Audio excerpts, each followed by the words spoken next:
my issue with forgiveness is like it goes back to my father, right? My father was really emotionally abusive. He was bipolar. He had to take his medications, and when he didn't, he would explode. And I lived in constant fear of him. And when I started to wake up to my own inability to deal with him, right? Because I would blame him for how he was making me feel. So the day that our relationship changed wasn't when I forgave him. It was when I forgave myself for never seeing him. And if I could cry now because there's such a beauty in that moment. I can't tell you how beautiful. Like I never was able to see my dad's incapacity. I never was able to see his chemical imbalances and that moment transformed me and him and our relationship forever. Hello, I'm Dr. Linda Ulrich, and welcome to the Conspiracy of Goodness podcast, where you'll hear no end to the aha moments that help you live with way less fear and a lot more joy. On this podcast, we're going to introduce you to people all over the world who are solving some of the world's most vexing problems, large and small, and they still think the future's bright. Today, we're going to meet Andy Chaleff. Andy is a multiple award-winning author, known for his ability to explore the depths of the human experience through storytelling and a great sense of humor. I've been on Andy's podcast. Now he's on mine. I enjoy the heck out of my time with him, and I thought we should tap into the insights in his new book. Andy released a book in 2020 called The Wounded Healer, which is about his 3-month journey across the United States in pursuit of radical self-love, something we can all up our game on, I'm pretty sure. And he takes the through line in that book right into his new book, which I have read and absolutely adore. It's called The Connection Playbook. It is sort of like the ultimate relationship manual for anyone who is seeking to forge more healthy relationships with a spouse, family members, friends, and beyond. If you are consistently finding yourself in repetitive arguments with a spouse or a family member or something, or if you're, grappling with a trauma that either recent or a long, long time ago that seems to infiltrate your relationships, if you're just enduring constant criticism by yourself or others, all those things can lead you to some major aha moments in this book. Andy's got this book teed up in a really interesting way. There's 30 exercises there that you can go through with others. And I'm telling you, if you just picked one or and spent some time on a long car ride or curled up with your favorite beverage with somebody you love, it will open new landscapes for you. So welcome, Andy Chaleff. I can't tell you how excited I am to talk to you. I think we seemed to connect when I was a guest on your podcast in a sort of extraordinary way. And I have to tell people that that Andy has recommended a few great guests who we're going to talk about later to my podcast. So it's just a general good feeling of some kind of kinship that we have. And I'm delighted to talk with you about your new book. Yeah, I'm great. You're the first person I've spoken to after touching the book. So there's a great joy in celebrating that moment with you. Yeah. That's right. That's right. We had a little pre-business chatting going on right before we started recording, and Andy was just opening the box, had just opened the box with all his books in it, and we're going to talk about that in a minute. But I've introduced in the introduction, I talked to people about the book a little bit, and I said, gee, this is the kind of book you can curl up with a glass of wine and work through some stuff with folks. Yeah. Or it'd be great. I can imagine my husband and I, we've been together since we were 14 years old. I can imagine using this book to we have a 20-hour drive to our family farm from Vermont to Illinois. Man, I could imagine holding this book. Can you imagine? And are you going to read it? Is there an audio version? Well, there's the audio version, right? And because of what you're telling me, what happened is that I gave the book out and I did the audio version as part of the launch, and couples were listening to the sections together and then having these amazing Mm. interactions. So what I ended up doing was rushing to make sure that the audio was in the book. So if you look, so each chapter has a QR code, right? And so that's the Oh. QR code. So basically, if you just point the phone at the book, it'll immediately initiate me speaking the same words as that are in that chapter. And that's why I did it, because I wanted there to be a moment where the couple is like, okay, we're going to deal with triggers, but we're going to listen to the content and then reflect together afterwards. Yeah. Okay. All right. This is great. This is great. Okay.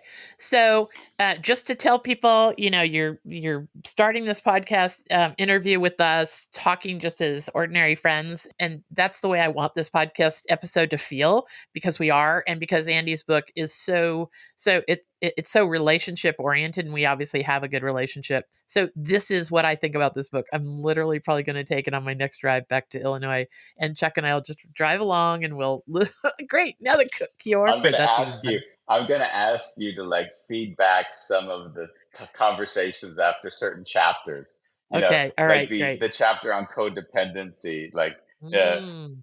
I need you to be different so that I feel okay. Okay, that's gonna be a great one, because that's another thing. What I thought was interesting about Mm, if you if you've got those same, like repeat arguments that you have, which Chuck and I have for 40 years, then this book will get you unstuck. What I found is Andy has some really fresh insights on just so many common things that trip us up in our relationships. And that's what this interview is about. And that's the first question I want to ask you. yeah. There's countless books written about relationships, but book seems to be about something different. And I want you to talk to us about what I think is different about it. It's about more about patterns. Yeah. I'll show you one. Here's the book and the book cover, right? And here's Okay. like an image, and here's just sort of gives you an idea, right? There's Okay. so basically what I'm trying to show and help people understand is they're part of a dynamic. And a lot of times people like to say, "Hey, I'm this way because of you." I'm this way because of you. And the humor is that one doesn't see that once they're triggered and then they react with defensiveness or accusation, that they're creating a dynamic which that individuals can no longer see they're part of. So, and and, and some of the humor is that we'll sometimes be creating more of the other person needing to be defensive towards us, and then blame them for that defensiveness. That's it. That's it. That's exactly. Okay, I'm getting a pen. So if people see me, writing, looking down, it's not that I'm working my grocery list. Yeah, Um, I'm gonna make some little points, little notes here as we go along, so that people can go to the Goodness Exchange, where a full article will be written about this interview, and you can just there'll be really extensive, lovely show notes, and there you can tap into any of these points, or know what chapter Andy's going to talk about, because I'm going to even ask him to tell us what chapter you can go to, because that's the way this book is laid out. Is like, my problem is not so bad. We're not so bad over here, my husband and I, but we got this one still for 40 years. And so I think that this is a really good book that people can use. And by the way, we're just talking about couples here, you and I, so far, but this could be, let's say you have a child that you want to have more yeah, productive relationships for. I'd say anybody that you have to spend a significant amount of time with, you've got to figure out a way forward that yeah. doesn't drive both of you insane. And that was part of my what I desired for the book, was that it wasn't going to be only limited to couples, like romantic couples. So even this book is going to be given out to, I'll be doing workshops at Under Armour in a few weeks, and this book is just offered to all the people at the company, because in a Wow. way the people, it's wellness month, so they're offering it as part of their wellness month, and then I'll come in and then I'll support people who've read through the chapters in the book. But the I guess the point being is that when you look at like taking responsibility, which is what one of the chapters, self agency, right? When I take agency back, when I Mhm, take responsibility mhm, for my interactions, what you'll see is that that translates into all aspects of your life. You're not just taking responsibility to your wife mm, or your child, but it's also people in the office. and mhm. um, and that's a big step. And I'd also suggest most people don't make that step in their lives. There's one sentence in the book where I write, like, it was like a moment when I saw that the commonality in all my failed relationships was me. and that like sitting with that reality and not moving away from it, but and creating a story about the other. Like that was a real moment in my life where life changed. So yeah, quite significantly. That Yeah. is a tremendous insight. I tell people to find their role in every problem they have. Yeah. Like, unless somebody simply parked at a stoplight and somebody rear ends you from behind, I mean, there's almost no way you had any role in that. But for almost every other complexity in our lives, if we first start there, if we just first start there, like, what was my role in that thing? Then Yeah. yes, other people have a role too and all that stuff, but we can just grow and grow and grow and grow and grow our way right out of repeat traumas Yeah. and friction and dramas if we at least find our role in every problem. Talk to us about Yeah. that aspect of the book because I found that is a through line as well. Yeah, it is a through line, and it's interesting because as you say that, my mind, how my mind works, is always in a little bit of a, what are the conditions necessary for that to be achieved? So I'm always looking one step before that. So it's like, what are the, and I think one of the like the primary conditions is that we don't default to blame, because as soon as I have an experience and then I search out, like you'll have friends and something bad happens, and then you'll laugh. There'll be certain friends that say, "Okay, how are we going to deal with this? Like, what's?" And they'll be like, "Who made this happen? Who's responsible for this?" Like the accountability of it. Like let's go back and make sure that somebody's held accountable for this thing that happened. And what you'll notice in that accountability, like the emotions of everyone shut down. They get anxious, they get fearful. No one wants to share the vulnerability at that moment because they feel like now they're going to be having to take on the accusations or maybe even implications of the accusation. So maybe it was wrong, but it was a mistake. But if I admit to it being wrong, now you're forcing me to admit to all your assumptions, that whatever those might be. Yeah, So and that I'm thinking go of ahead. this in the workplace, right? Like right Oh yeah. there. I mean, oh sure, it happens around our kitchen every day after work, and that's complicated enough in our families, but right there what you talked about, I can see an opening for work teams to use this book in some ways because that's exactly what happens in a work team. If you want to just sort out some terrible thing that happened yesterday at work that we disappointed a client or whatever, everybody rushes to blame, find somebody to blame. Yep. But what if we just all acknowledged our role in the mess up? And we probably Yeah. all had some little part of it because that's how things are. It's always the perfect storm. Yeah. I would even see, even taking the role in the mess up still will trigger some level of defensiveness. So I would want to hold it more in a weird, wondrous space. Like, Oh, what is it that we weren't seeing, or what did we see the assumptions we were making? So it's almost like turning it into a learning opportunity instead of forcing any mm, single individual to think, okay, that was my role in it. and right. and it's this wonderment which I miss in so much, and it happens so quickly because even if we use the word role, there has a slight implication that somebody has to take responsibility for whatever happened. And I want Mhm. really to say, wow, there's a paradigm which is far different, which just says things happen, and now we have this credible opportunity to kind of check in with what really were we missing, or what can we learn. And if you hold that space, things will figure themselves out. People will say, oh my god, I screwed up. But you don't get there by trying to get them to say it. You get there by giving them no reason to feel uncomfortable fully owning whatever it is they feel like they need to own. Andy, this is huge. We create, just want to tell people that we create Yeah. small excerpts from all these episodes where there's like a Mm. real learning moment, and I'm going to make sure that our producers create a little section from this part right now because I think it's probably a chief source of friction in work groups and families. Yeah. Have you ever been around a family, and you're out maybe doing something fun and something happens between the teenager and the parents, and then the parents just wanna go for accountability right there in the moment in front of you. It's so embarrassing. But Yeah. I think you're right. There's no way we're inviting any kind of sense of collaboration in what went wrong. We're just We're just Yeah. pinning people to the wall. It's just that is Yeah. such a great yeah, I love the angle of wonder. Do you wanna talk to Yeah. us about wonder? Any other aspects of wonder that you Well, I mean, find in the book? I was going to go to a specific story on this because on the Yes, weekend, please. 2 weekends past, I have a friend whose family, they're from the Midwest, of the Mhm. U.S., a little bit more, call it more conservative. So the parents are always trying to draw up conversations with their kids, and the kids aren't responding to them. Any conversation about we're talking, first year in college and last Yeah. year in high school sort of range, and and I've been around the family because I think I have a bit of a strange coaching practice, and that there's no separation. So when I work with somebody, I go and stay at their home. We deal with the children. We deal with the death of a loved one. I mean, there's no boundary, and that's sort of so I'm part of their family.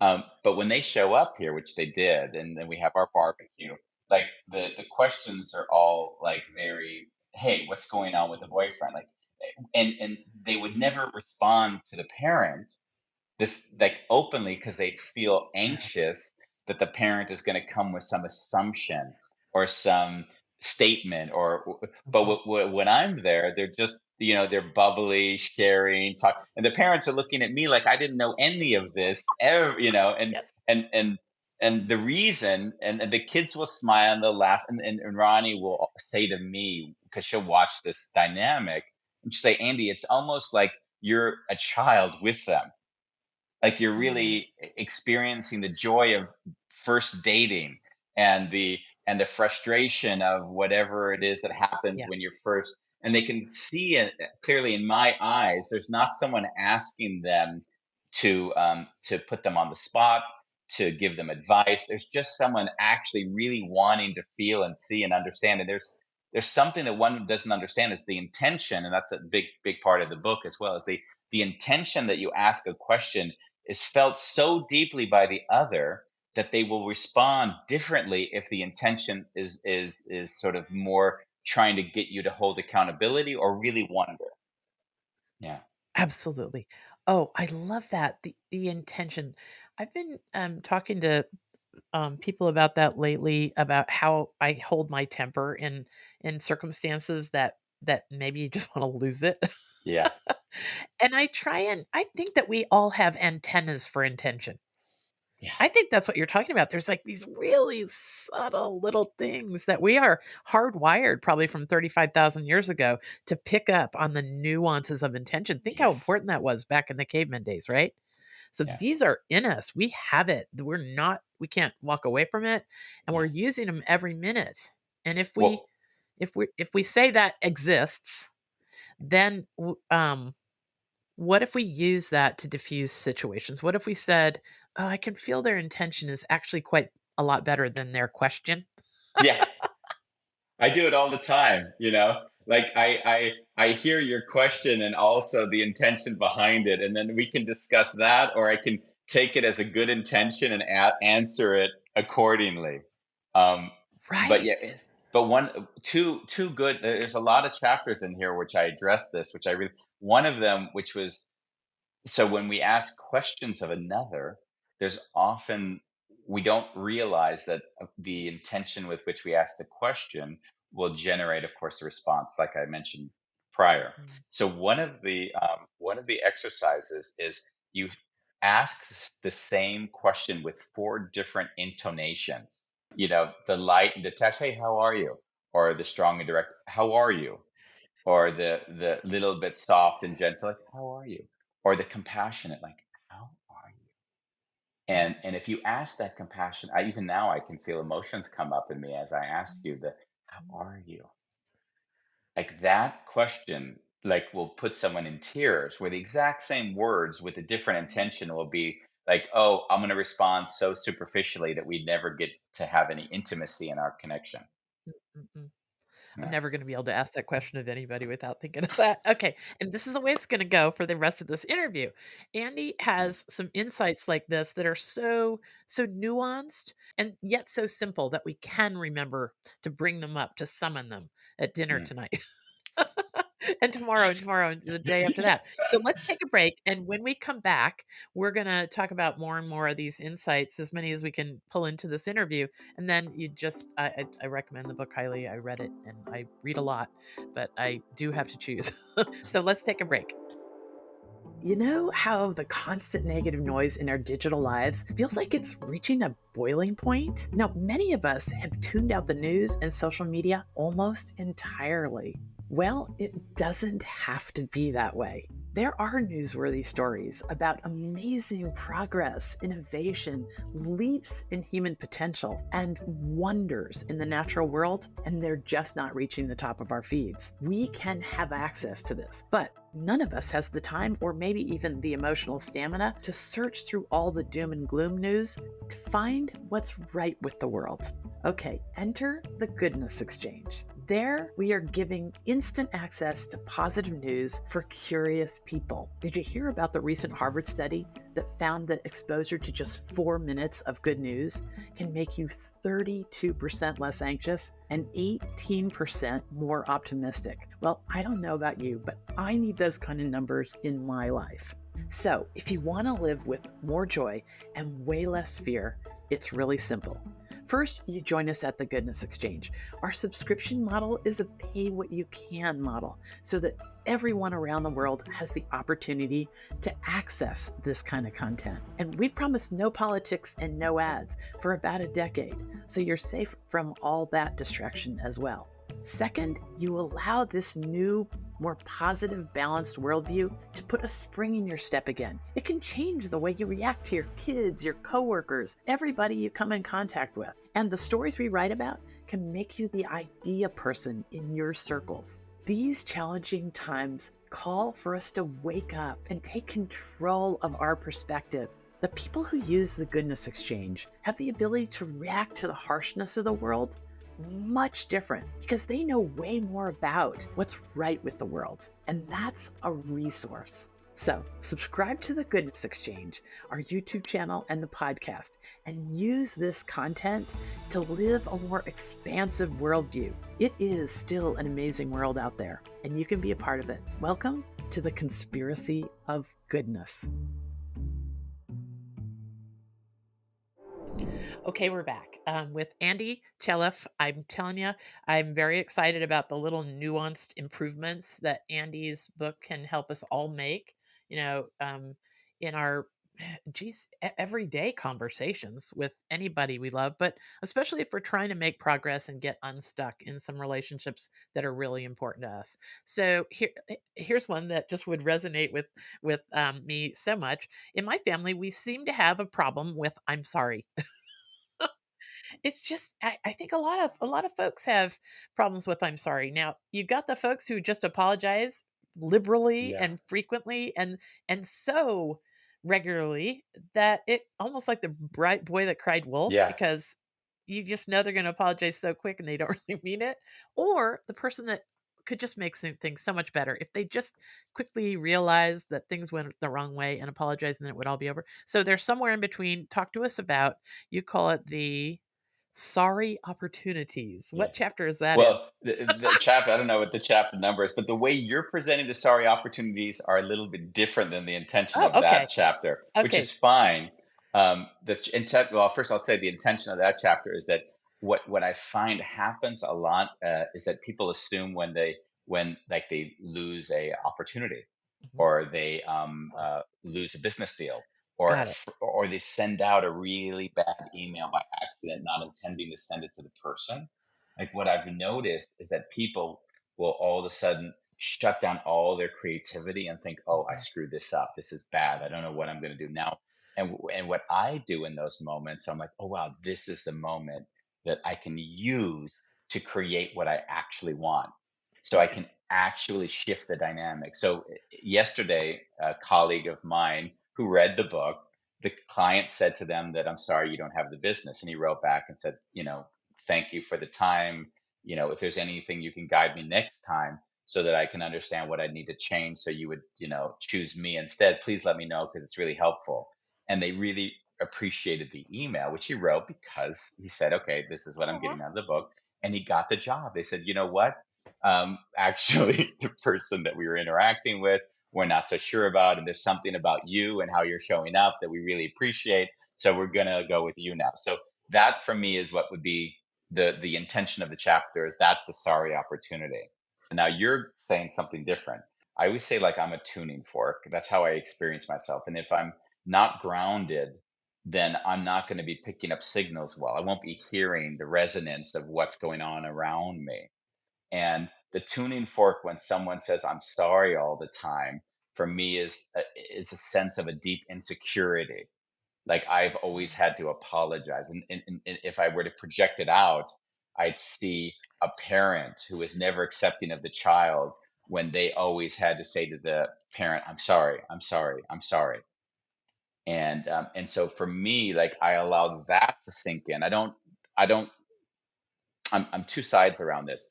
I allow it to come in. I don't want to tell a story. I don't want to believe I know or understand their lives. But I also have to say, when I have been that way in my own life, it was because I was insecure. So I use myself as the measure, not judgment of another, but like, wow, that's how I experience myself when I'm really insecure. I'm sorry. I'm sorry. Oh, I'm sorry. It's like I always feel behind. I always feel like there's something that I need to prove or show or demonstrate. And I never feel like I'm doing a good enough job, or I always could do better. And that's Okay, when you'll see that. and then also there's the oh, you just made me think of another example, is the person that causes some huge kerfuffle and Yeah. then is really, really quick to apologize, like, and then think everything should be all better, but then they'll go and cause another kerfuffle tomorrow. Yeah. I had that would have been a month ago conversation when I had between the couple. And it was the couple was father and a daughter. And the father did something that was sort of in the daughter's eyes egregious. And the father kept saying, "I'm sorry," and then as you say, hoping that it would go away. And then I laughingly said, "No, I need you to stop. I need you to like turn your daughter towards you. Look at her in the eyes, and I want you now to say I'm sorry and feel the words as you." And so then they both cried. Oh. So the difference was, it was a throwaway comment, which the other didn't have any sense that they were connected to the words. And the other was a moment that shifted their dynamic incredibly, because they Mhm, were in it. He got to see her eyes mhm, of the pain that he unintentionally, right? We don't no blame, but it was a consequence that created. yeah, And then she got to see her father respond to that, finally seeing the pain that he didn't mm, acknowledge, and then they got to have that moment. mhm, So yeah, that moment gets lost so many times. right. Oh, Yeah. this is huge. Okay, I wanna get through a number of these because you got such great insights on so many little things. Talk Yeah. to us about forgiveness. This, Yeah. important wrinkle in our relationships. It can be the difference between having a relationship overall feel additive and a relationship feel subtractive in our lives. Yeah. It's weird. I'd say I have a strange relationship with forgiveness, Mhm, because I really do feel like forgiveness is me still shouldering a burden, and then acting as if it's not a problem anymore. It's like, you did this to me, and because you did this to me, I've suffered. And now what I'm going to do is I'm going to forgive you for doing this to me. mhm, So there's a if you hear all my words, you feel this undercurrent of, it's always been about you, and now I'm forgiving you. You hear the strong, you thing going on. And so my issue with forgiveness is like, it goes back to my father, right? My father was really emotionally abusive. So my whole life, he was bipolar. He had to take his medications, and when he didn't, he would explode. mhm, And I lived in constant fear of him.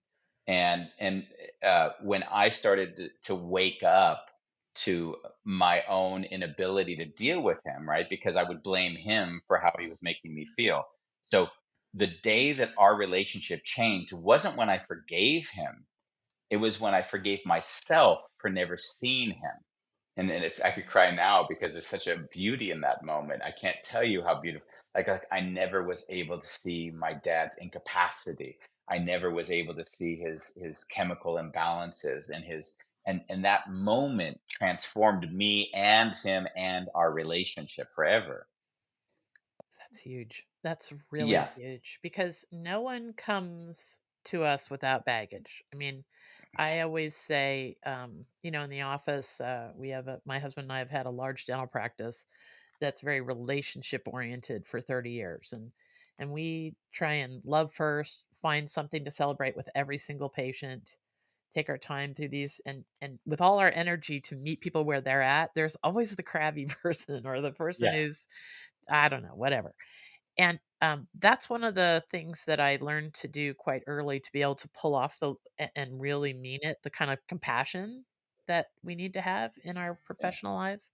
If you're in healthcare, is I learned to really recognize that somebody doesn't act this nuts unless they are seriously broken themselves, right? So every one of us is carrying a burden, but some people carry it better than others.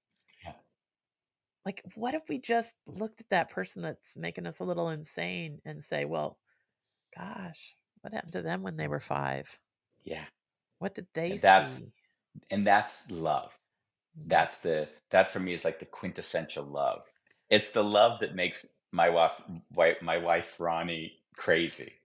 Because she'd be like, "How can you love that person? Like, how can you treat them like they're speaking badly about you? They're actually doing really bad stuff." And I'll say, "Baby, they're suffering." yeah, She'll say, "Yeah, yeah, but they're suffering, but they're actually just," and so she'll get wrapped into that idea that there are bad people, right. in a general way. And I'll laughingly say, "Baby, no, there's not bad people. Everyone is good. They do bad things." Mm, Yeah, and those it's bad things are not necessarily intended, and sometimes they're not able to see the consequences of those things. And when I say that, I also have to put the caveat because a lot of people don't quite get this. That doesn't mean that people aren't held accountable for their actions. It's not that people are not held responsible for what they do. That's not what I'm saying. What I'm saying mhm, is my state of mind stays in compassionate to the situation, and that doesn't mean that I self-sacrifice or that I take on the burden. None of that. It just means I stay compassionate to them, and there are still consequences. mm. Yeah. Okay, is this really close to this other subject that I love in the book about, knowing when to disconnect? Yeah. Yeah. That Okay, was we have to that talk was a about that. biggie. I Okay, told someone said because the last four chapters were kind of funny. The whole book is about connection, and then the last four chapters are the warnings around connection. It's like careful, dangerous. What I see happen is that people will use connection as a means of sometimes manipulation. right. There are certain people we need to just disconnect from because of whatever reasons, where we are, where they are. We go through a growth spurt in our own personal development, and we say, "Well, that relationship no longer serves us." And so those are the kind of the moments where I realize I need to address them in a very clear fashion, because the danger would be if one has this false belief that connection is what they should have, and then go into dysfunctional relationships where they stay way too long I and then think, "Oh, but if I just spend a bit more time, if I'm just a little bit kinder to this person, if I'm just a little bit more compassionate," or whatever the words would be. yeah. So yeah. Yes, so I have a funny story to tell. In our office, we've always had a be nice letter. Uh-huh. So we'll stay compassionate, compassionate, compassionate with patients who are just, oh, they just are just, oh, whatever. They make us, they just aren't accepting all the love that comes from this huge staff that we have. And Yeah. then we've just got a disconnect point. So something will go on and we just say, and we send people a be nice letter. Yeah. Like, oh goodness, every time you come in, it seems like we disappoint and disappoint and disappoint. Yeah. It's so hard on my team to constantly work with someone who doesn't want to be here and is so very obviously disappointed in us. So, Yeah. gosh, we either need you to love us back a little bit, or maybe there's a better dentist Yeah. office for you. It's a So, great that's a great be nice letter. Everyone should have be nice letters in their lives, you know? Yeah. Well, like, just meet me halfway is what I'm asking. So is there a way, so tell me that. Okay, so let's say you tried and tried and tried with your crabby neighbor to make it work. Yeah. Short of building the big fence and marching your boundaries or whatever, or I don't know, tell me a story. Like, how do you disconnect with grace? Because that's a thing. We want to keep some form of ease between us in there, because we will have to interact if it's somebody you have to interact with. But how do we disconnect Well, with that's grace? so the way you wrote that letter is actually exactly what I would say is the best way to create the conditions for the greatest likelihood it won't go bad.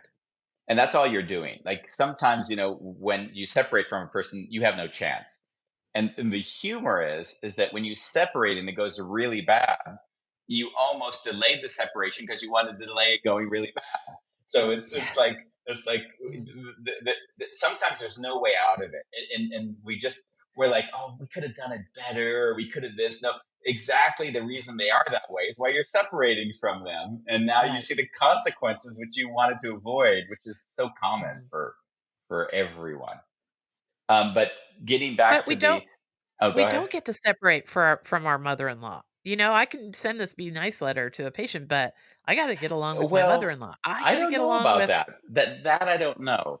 Sorry to interrupt you on that one, because I No, deal go with ahead. this a lot. Okay, yeah. I mean, I'm sure I'm just full of limiting beliefs, and that's No, no, no. that's why I But found the book so revealing because you were ticking off a bunch of my limiting beliefs. so like let's say with your mother-in-law, and we don't know any. The best is I know nothing, so I can create a narrative and we can Well, walk I'm through kind it. of making that up. My mother-in-law has passed Oh, okay, quite a long time ago, but okay, it's a common problem. People have to, yeah, yeah. okay. The thing that I see is that normally, and there's a great chapter on this, by the way, as well. It's called handling, and then in quotes, difficult discussions. Okay. And I put them in quotes, and the reason why I put them in quotes is because by us creating and saying it's a difficult discussion, what we're actually doing is we're priming ourselves for a bad interaction. So we don't even see that we created the bad interaction through the intention that we were unaware of in ourselves. And what I'll often do in those moments is I'll say it's a possible no match discussion. It will be possible that we don't match what you need and what I need, or what we need as an organization just aren't going to match, but we don't know that. So let's have that discussion without the this is going to be rough. That person does this, because when we do that, we make it very personal before we begin. And we were talking about the nuances that people feel. They feel that. I mean, they really feel that on a very, very visceral level. We don't know they do, but they do. And Mhm. so that's what we're trying to slow down. And then we go back to the discussion with the mother-in-law, the boss, the husband or wife, and it becomes a very interesting way of interacting, because what happens is, so now I don't know if it's going to work out, but what happens is they don't. I give you an example. Here's a good one. I have to change some of the language because, but I mentioned again about my father, right? Yes. And so my father and my mother got divorced when I was 10. And my father really would speak horribly about my mother. Like I can't use the words, but imagine the worst word you could come up with. Mm. And he would use that regularly with Mm. about her when I was with him. And what happened was I would get in fights with him where we wouldn't talk for maybe a year, 2 years, 3 years. The longest stint was 10 years. But what would happen is I would get triggered. He'd say, "Your mom is Mm. usually it was the C word." And then bang, I was off to the races. And so now that trigger and my response was the kind of the pattern that we talked about earlier. And I'd be in that pattern always. What happened was when I told you about me finding the compassion in myself to forgive myself, I could be with him in the same discussion, wholly different. So after we went this, he did the same thing. It was very funny. I was with him. I hadn't seen him for 10 years. And then one of the first things he says is, "Your mom was C word."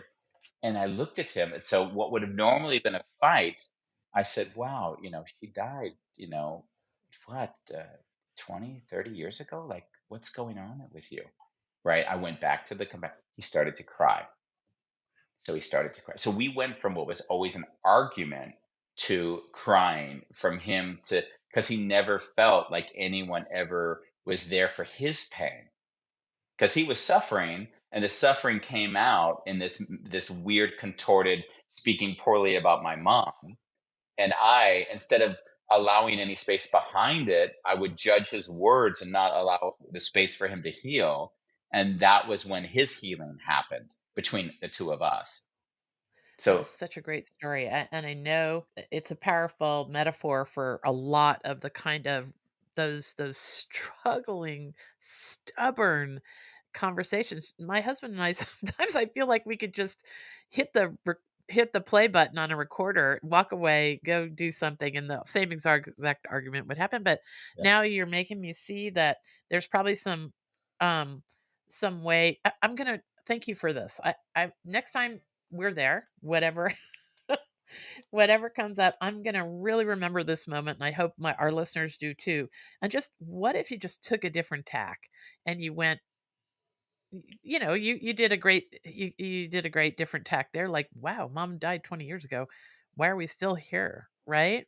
Yeah, Like, I would like for you to take it one more step, right? okay, I'd like for the where you are judging him, maybe not even aware okay. of, or where you're getting I'm triggered. definitely doing that. Yes. Instead of the trigger, I want you to compliment him on whatever it is you're judging him for. Mm, okay. This is okay. I gotta think about that more. Is there a chapter for that? On that one, I didn't use that as a tool, but I like it, because what I would do, the challenge would be, let's say that they're really stubborn on an idea, like they hold an idea of truth. This is the way it is, you know, like, and we would say, no, it isn't. And why are you being like this? And it isn't that way. Instead of going down that path, you go down the, I love how strong you can be in moments, like how you really stick to like what you really feel deep inside of you, and I really admire that in you. I can do that. I can do that. I just have to Yeah. have the presence of mind to practice something. I do a lot of public speaking and I talk about the power of the pause. Oh yeah. I have a whole talk I give on that. Yet myself, we go down these toboggan runs so easy Yeah, with others, right? And I just pause for 2 seconds and you yeah, can avoid a world of pain. a world. There A was one world. 2 chapter, of seconds. course, on only silence in the chapter. It's just, and it just says, just shut up, just shut up, just shut your mouth, just let it unfold. Don't fill the space. Just let it unfold.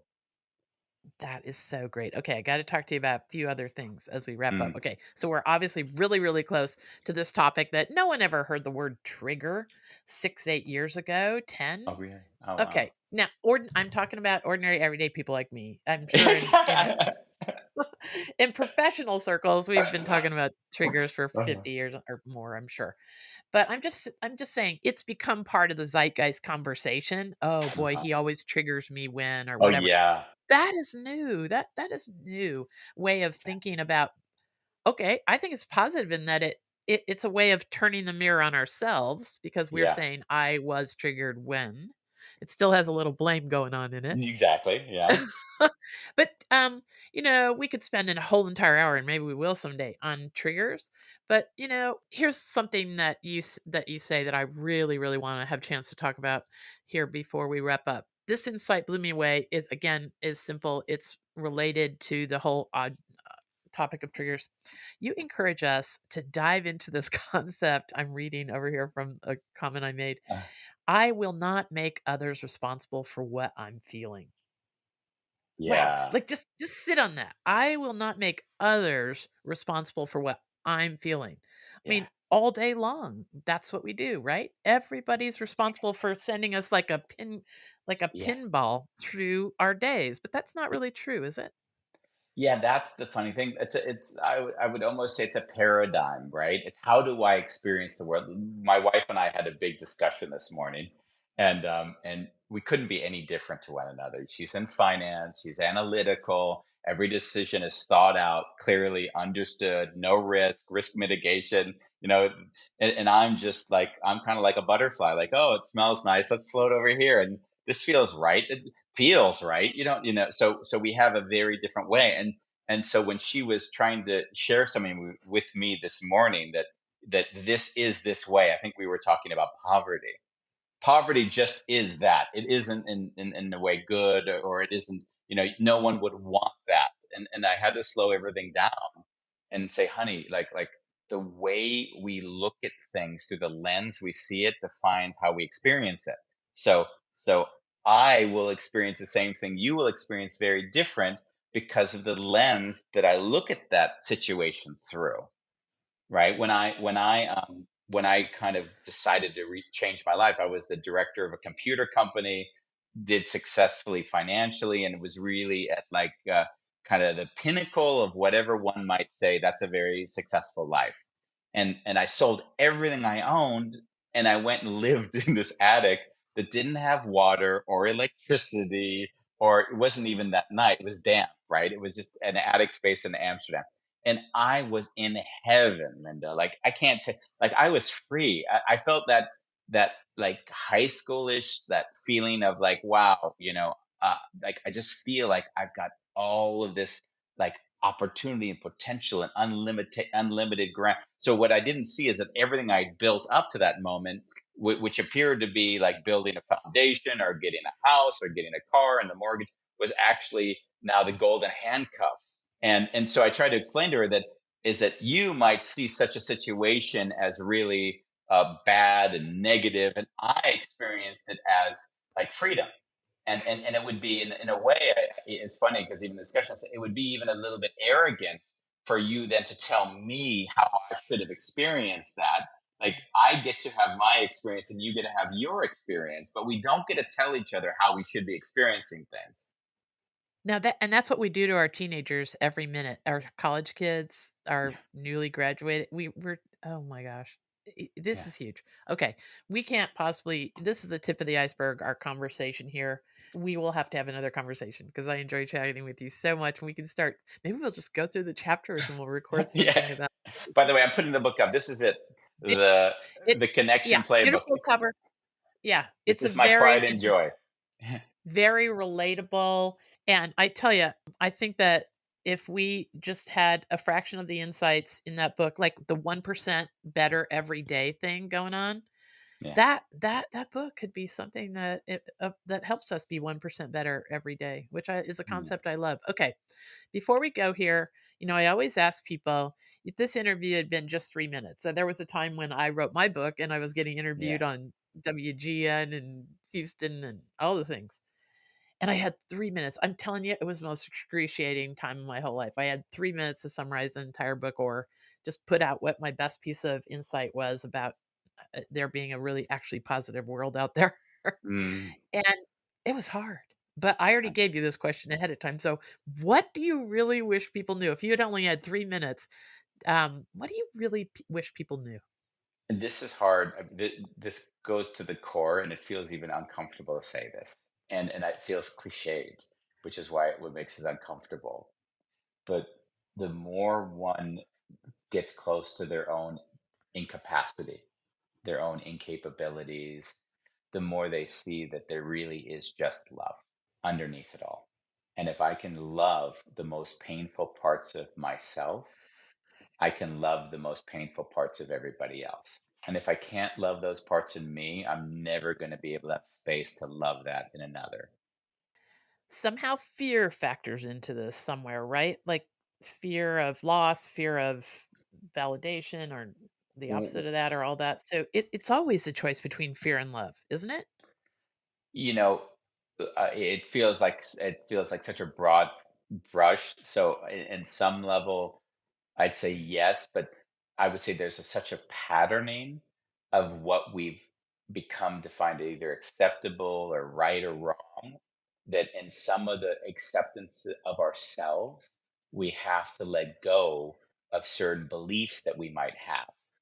And those beliefs hold us so tightly that to let Yes. go of them is like a death. It's like a little death. Mhm. And if we're really honest with ourselves, then if we're going through a journey of, call it, any sort of self-realization, what's going to happen is parts of us will die before we actually die. Mhm. And letting those Mhm. parts go is so, so painful. Okay. So painful because those parts created us. They made us who we are. They made us feel good about who we are. And now we have to say they made us feel good, but they no longer serve us. Yeah. That's it. That's how I am I right in summarizing, some of what you just said? There's so much there, but that I'm always talking about sustainability with folks. Very often, a lot of the people I'm interviewing are talking about sustainability, and I think the way we turn the corner on sustainability is we stop talking about the loss, what we have to give up. We have to turn our light towards what a sustainable lifestyle will add to our lives, what Yeah. we are going to. And I Yes. think that's the way I take part of your point there, is that if we just keep holding on to limiting beliefs that served us way back when, but clearly do not serve us now, Yeah. And that then we that that can move towards love. that's part of there's a chapter as well that there's an exercise, I don't know if you remember, called the lens of love. And the lens of love Yes. exercise was take the same situation and instead of seeing it through the eyes of the judgment, view it through the lens of love. And the way in the wording and everything you see and how you see it is so different.